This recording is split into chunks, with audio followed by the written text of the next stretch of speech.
mundo da mediação tecnológica. Sejam bem-vindos, vocês, alunos e alunas, para a nossa revisão de recuperação da unidade 1. Pois é, pessoal, eu sei que fizemos a prova, não fomos muito bem, vocês que estão aqui comigo talvez estejam nessa situação, né? E agora a gente vai fazer a revisãozinha da recuperação, então fiquem calmos, peguem uma água, tome uma água, pegue os cadernos de vocês, anotações que vocês fizeram e vamos fazer a revisão para que vocês possam fazer agora a avaliação de recuperação e obterem um sucesso na nota de vocês, tá bom? Então, pessoal, vamos aqui para nosso quadro para a gente ver quais são os assuntos que vocês devem estar estudando para a nossa revisão, para a nossa prova de hoje. Vamos lá! Gente, então essa aula 15.1, a aula onde nós vamos falar da recuperação, nós vamos relembrar alguns conteúdos que nós estudamos e que são necessários que vocês compreendam, tá? Para que vocês possam ir fazer a avaliação com tranquilidade. Então, olha só, nós escolhemos 3 assuntos principais para a gente falar na nossa aula de hoje. A aula 1.1, que é sobre poder e suas formas. A aula 3.1, governo e sistemas de governo. E a aula 4.1, com o assunto dos direitos humanos. Muito bem. A gente começa com a aula 1.1, onde nós falamos sobre poder. Começamos por definir o que é o poder, para que fique bem claro para a gente, né? O poder é a capacidade de agir ou de determinar o comportamento dos outros. As relações de poder, gente, elas perpassam todas as relações sociais. É importante que vocês saibam disso. É importante que vocês compreendam que o poder é uma maneira de determinar, né, uma maneira de persuadir o outro ou um grupo de pessoas, né, a agir da forma com que você quer ou aquela outra pessoa quer, ou mesmo uma instituição e um grupo, tá? E aí a gente dividiu aí 3 formas de poder para que a gente pudesse compreender como ele vai se disseminando na sociedade, como ele vai aparecendo, como ele vai se camuflando em algumas maneiras, né? Então, a gente tem aqui o poder econômico, o poder ideológico e o poder político. Só aqui, pessoal, abrindo esse parêntese para relembrar que a gente já falou sobre esse assunto, a gente já falou na revisão geral, então vocês já sabem, né? Só para a gente dar aquela revisada geral para relembrar esse assunto, tá certo? Então, gente, o que é o poder econômico? É esse poder das posses materiais, né? Como, por exemplo, os meios de produção, né? Os bancos e outros grupos, outras formas de obter dinheiro ou pode ser alguma outra coisa que tenha valor aquisitivo, né? Tem a ver o quê? Com o poder que você tem de compra de coisas, compra de pessoas, de processos. Então, o poder econômico, gente, é um poder que rege muito a nossa sociedade capitalista, porque é através deste poder econômico que há manipulação, né? A corrupção, a manipulação, maneiras de você conseguir, por exemplo, se manter no poder, conseguir comprar, né, pessoas e por aí vai. E aí, seguido dele, um dos poderes também que são, de certa forma, muito importante, é o poder ideológico, ou seja, o poder através da manipulação de ideias. Então, você vai manipular ideias e informações que tenham o objetivo de influenciar o comportamento das pessoas. Eu consigo, através das minhas ideias, do meu poder de persuasão, do meu poder de conversa, persuadir as pessoas a agirem da forma com que eu quero. Por exemplo, vamos para o exemplo? O poder das grandes empresas de comunicação, certo? E aí, por fim, a gente tem o poder político, que é o poder que se dá através do aparato legal, da legislação e também da repressão policial, porque o Estado aqui está presente, né? O Estado se faz presente nesse poder político, né? Que pode determinar o comportamento das pessoas também, pode determinar maneiras de agir, né, de determinadas instituições e uma série de outras coisas. Então, tá aqui, pessoal, 3 formas de exercício do poder para que vocês lembrem de novo. Poder político, poder ideológico e poder econômico, ok? Aí a gente vem aqui para a parte em que o Weber, ele faz essa reflexão das formas de dominação, né? As formas puras de dominação, legítimas, aceitas. Lembra quando eu falei para vocês do poder legítimo? É o poder reconhecido? É o poder aceito? Pois é.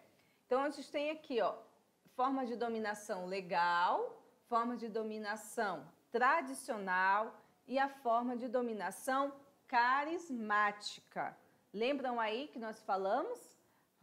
Forma de dominação, desculpa, gente, racional legal, ele está relacionado com as leis e regras que vão reger as nossas ações. Eu vou agir conforme a regra estabelecida, a lei do seu país. Já a forma tradicional é a forma histórica de poder, né, que vai estar presente nas instituições antigas, na igreja, né? Lembra que nós falamos? Então, o poder tradicional ele está relacionado com essa história, né, de famílias, de instituições que conseguem, através desse poder, ter essa dominação. E o outro é o poder carismático relacionado à questão, né, do carisma, o poder que se dá através de uma pessoa, né, um aparato que tenha essas características especiais que ela consegue, por meio disso, por meio desse carisma, dominar outras pessoas e outros grupos. Ok, vamos então para a nossa recuperaçãozinha aqui, uma perguntinha para a gente relembrar. De acordo com o sociólogo alemão Max Weber, existem 3 tipos puros de dominação considerados legítimos. Letra A, legal, funcional, positivo. Ou a B, racional, legal, tradicional e carismático. Ou a C, carismático, religioso e funcional. Ou a D, racional, legal e social. Social, racional e funcional. E aí, pessoal? Vamos lá corrigir? É a dominação racional, legal, tradicional e carismática, que nós acabamos de falar aqui na nossa revisãozinha, ok? Vamos para frente então. Aula 3.1, nós falamos sobre o governo e sistemas de governo, né? E a gente começou falando do que é o Estado. Ou seja, o Estado é uma nação com governo, que também é uma entidade abstrata e não tem querer. O Estado por si só, ele não digo que ele não é nada, mas ele só tem um agir próprio quando se tem, né, um poder que vai dar direcionamento. O Estado também, pessoal, ele é delimitado por fronteiras territoriais. Só que quem age é o governo, ou seja, as pessoas que estão comandando, beleza? Ficou fácil agora? E o governo, pessoal? O governo é um elemento transitório do Estado. Ele apenas vai estar na liderança, né? Vai estar conduzindo. Porém, ele não é eterno. Ou seja, a cada ano, a cada momento histórico, esse governo ele vai mudar. Porém, o Estado ele vai continuar. Por exemplo, o Estado brasileiro. O Brasil é Brasil desde tantos tempos atrás. Aí esse governo entra e vai organizar o Estado. Só que de tempos em tempos esse governo tem que sair para que outro entre e passe a fazer essa gestão. Então o governo, mas o Estado brasileiro está aqui, ó. O Brasil está aqui, ele vai continuar existindo, ok? Sistemas de governo. Então a gente tem aqui os nossos sistemas que depende muito do relacionamento entre os poderes, né? legislativo, executivo. E o mais comum aqui na nossa região, nosso ocidente, né, aqui em nossa América, é a relação entre o presidencialismo e o parlamentarismo. Muito mais, né, aqui na América do Sul, presidencialismo do que o parlamentarismo. Então, a gente tem aqui no nosso Brasil o sistema presidencialista, mas existe o parlamentarismo também, principalmente na Europa.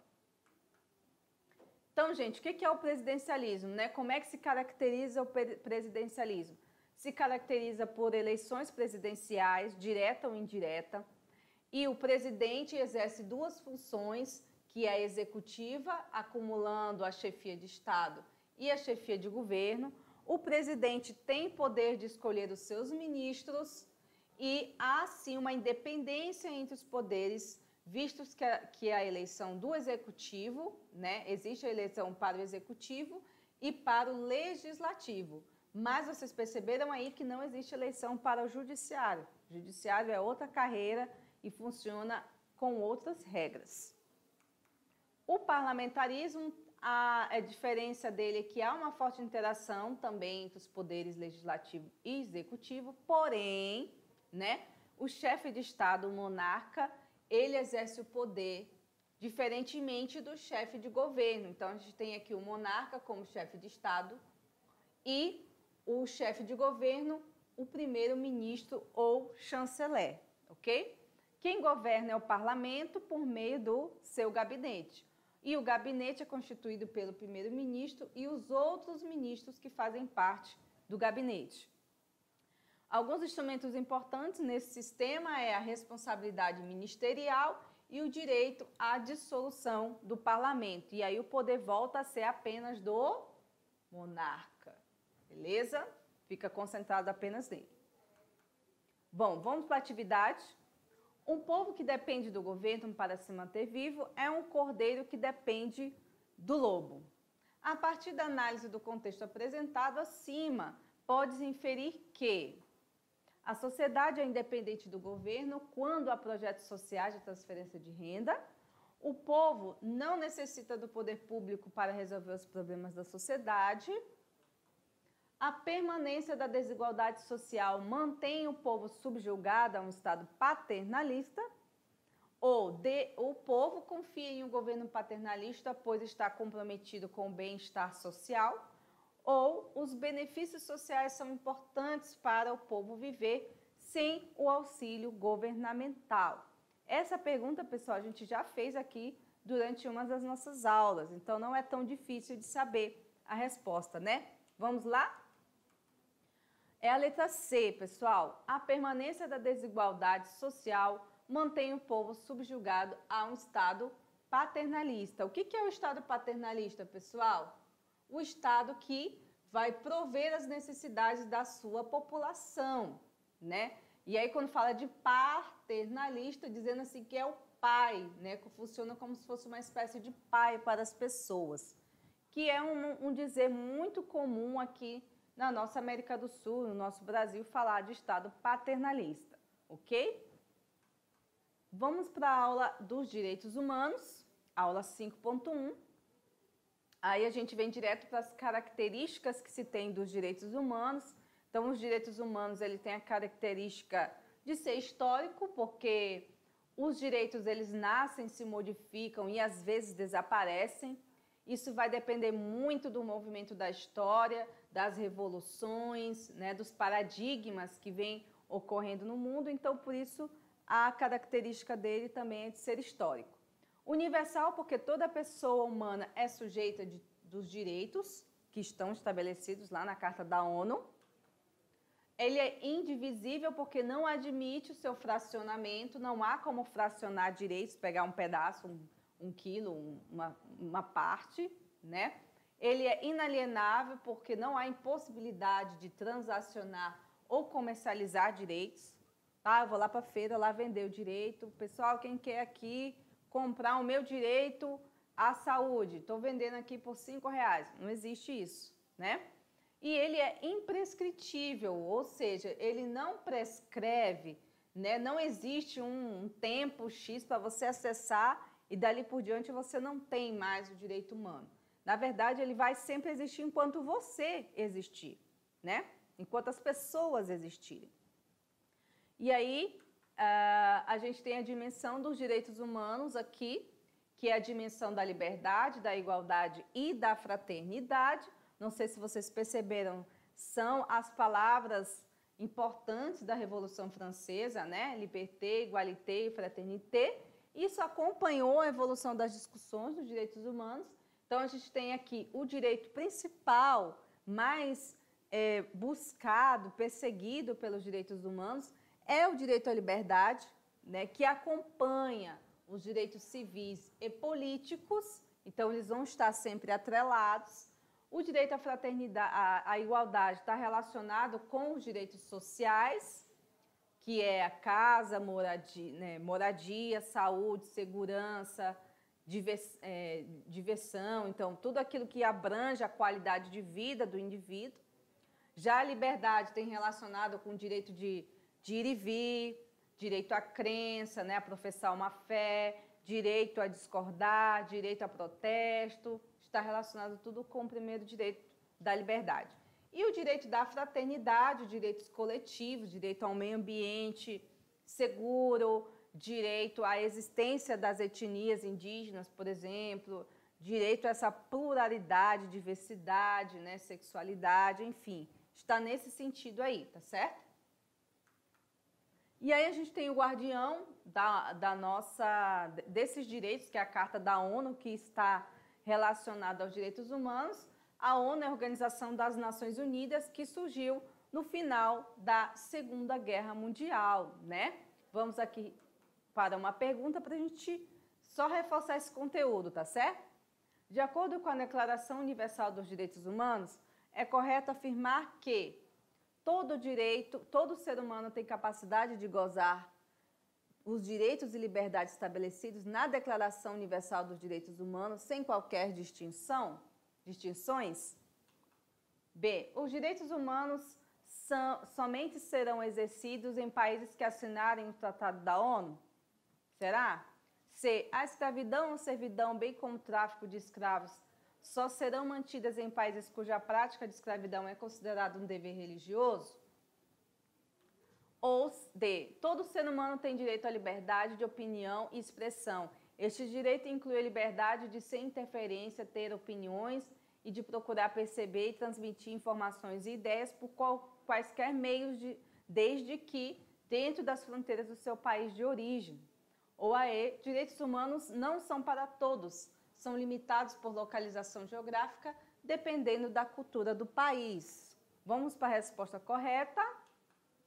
Todo ser humano tem capacidade de gozar dos direitos à liberdade estabelecidos na Declaração Universal dos Direitos Humanos, sem qualquer distinção. É isso aí, pessoal. Só para vocês verem aí que os direitos humanos devem ser gozados por todos. Agora, que a gente tem a dificuldade de implantar isso de verdade é uma situação que a gente precisa enfrentar, que é da dificuldade da gente conseguir tirar isso do papel, não é verdade?